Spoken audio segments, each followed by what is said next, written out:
I am today suspending my campaign. I'm proud to have delivered on 100% of my promises, and I will not stop now.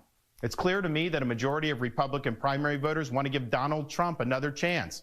They watch his presidency. Once again, Ron DeSantis quitting the race for the Republican presidential nomination and throwing his support behind former President Trump earlier today.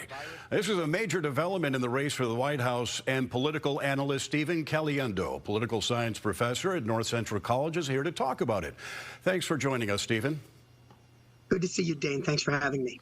So DeSantis had money coming into this race. He had name recognition, conservative credentials. How did the wheels come off his campaign?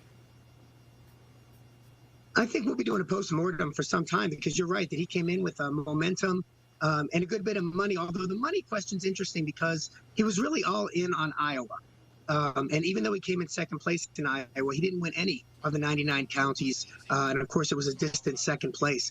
He really didn't have much money left to move forward, even this week for New Hampshire. And I think looking at the polling there, he was worried that New Hampshire wasn't going to give him a bump in fundraising either. And so there was that part of it. It was partly because he was an early challenge to President Trump, but lots of other folks jumped in too.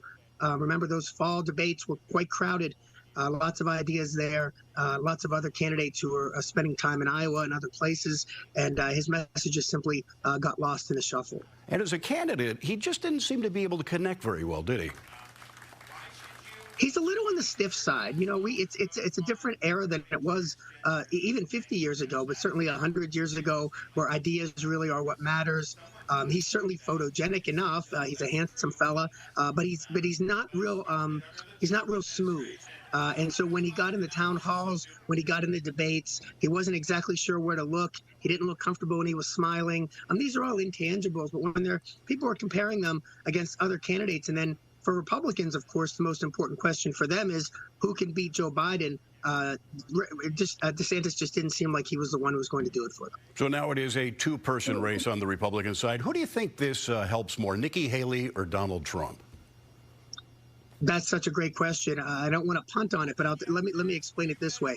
I think it depends why Ron DeSantis voters were supporting him instead of the former president in the first place.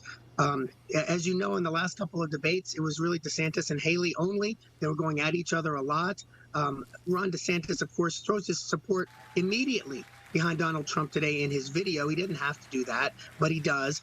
If people were really voting for DeSantis because they just didn't want Trump again, that's sort of one thing. If they were voting for DeSantis because they thought he was be the best candidate and he was closest to Trump but more electable, then that's going to help Trump more because, you know, the argument against Nikki Haley is that she's too establishment. She's not MAGA enough. So depending on the composition of DeSantis' supporters, we're going to find out who they'll be supporting next.